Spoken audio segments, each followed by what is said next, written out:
ನೋಡಿ ಒಂದು ರಂಗೋಲಿ ಮಾಡಿದ್ದೇನೆ. ಇದನ್ನು ಇವತ್ತು ಜೋಡಿಸಿ ತೋರಿಸ್ತೀನಿ.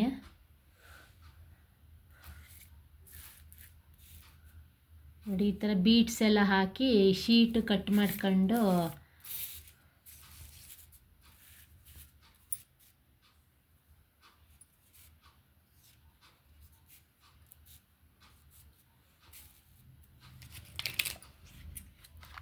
ನೋಡಿ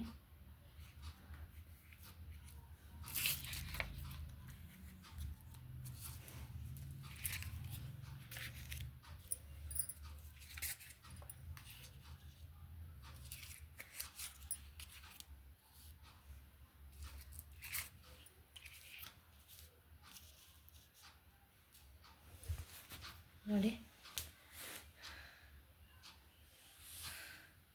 ಈ ಥರ ನಿಮಗೂ ಈ ಥರ ರಂಗೋಲಿಗಳು ಈಸಿಯಾಗಿ ಮಾಡ್ಕೋಬೋದು. ಈ ಥರ ಬೀಡ್ಸ್ ಎಲ್ಲ ರೆಡಿಮೇಡ್ ಸಿಗತ್ತೆ, ತಂದು ನಾವು ಮನೇಲೇ ಮಾಡ್ಕೋಬೋದು. ಅಂಗಡೀಲಿ ತಗೋತೀವಿ ಅಂದರೆ ತುಂಬ ಕಾಸ್ಟ್ಲಿ ಆಗುತ್ತೆ. ನಾವು ಮನೇಲಿ ಫ್ರೀ ಟೈಮಲ್ಲೆಲ್ಲ ಈ ಥರ ಮಾಡ್ಕೊಂಡ್ರೆ ತುಂಬ ಚೆನ್ನಾಗಿರುತ್ತೆ. ನೋಡಿ ಎಷ್ಟು ಚೆನ್ನಾಗಿ ಕಾಣಿಸ್ತಾ ಇದೆ. ಕಾಂಬಿನೇಷನು ಅಷ್ಟೇ ತುಂಬ ಚೆನ್ನಾಗಿದೆ. ತುಂಬ ಖರ್ಚು ಆಗಲ್ಲ. ಇದು ಎಲ್ಲ ಹೋಲ್ಸೇಲಲ್ಲಿ ತಂದರೆ ಸ್ವಲ್ಪ ಕಮ್ಮಿ ರೇಟಿಗೆ ಹಾಕ್ಕೊಡ್ತಾರೆ. ಈ ಥರ ಬೀಡ್ಸ್ ಎಲ್ಲ 100 ಗ್ರಾಮು 200 ಗ್ರಾಮ್ ತಗೊಂಡ್ರೆ ಸ್ವಲ್ಪ ಕಾಸ್ಟ್ಲಿ. ತುಂಬ ಕಮ್ಮಿ ಅಂದರೆ ನಾವು ಹೋಲ್ಸೇಲ್ ಅಂಗಡಿಗಳಲ್ಲಿ ತಗೊಂಡ್ರೆ ಸ್ವಲ್ಪ ಕೊಡೋಕ್ಕಿಂತ ಒಂದು ಸ್ವಲ್ಪ ರೇಟು ರೀಸನಬಲ್ ಹಾಕ್ಕೊಡ್ತಾರೆ. ನೋಡಿ ಯಾವ ಥರ ಬೇಕಾದರೂ ಜೋಡಿಸ್ಬೋದು. ಎಷ್ಟು ಚೆನ್ನಾಗಿ ಕಾಣಿಸ್ತಾ ಇದೆ. ಇದನ್ನೇ ನೋಡಿ ಈ ಥರ ಬೇಕಾದರೂ ಇಡ್ಬೋದು ನೀವು. ನೋಡಿ ಈ ಥರ ಬೇಕಾದ್ರೂ ಇಡ್ಬೋದು.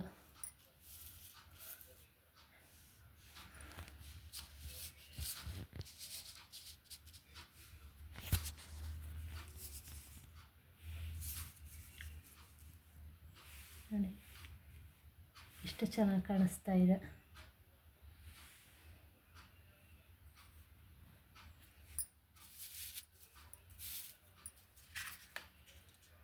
ದೇವ್ರ ಮುಂದೆ ಮಂಟಪ ಇದು ಕಟ್ಟಿದಾಗೆಲ್ಲ ತುಂಬ ಇಡೋಕ್ಕೆ ತುಂಬ ಚೆನ್ನಾಗಿರುತ್ತೆ.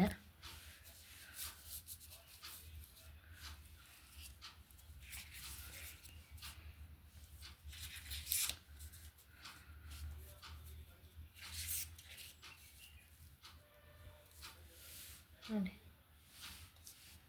ಸ್ವಲ್ಪ ಗ್ಯಾಪ್ ಕೊಟ್ಟು ಈ ಥರ ಜೋಡಿಸಿದ್ರೆ ತುಂಬ ಚೆನ್ನಾಗಿರುತ್ತೆ.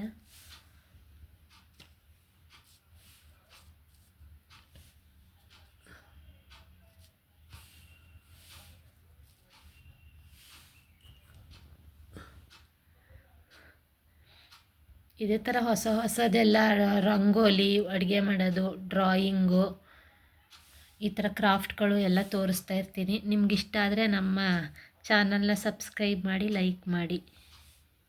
Thank you.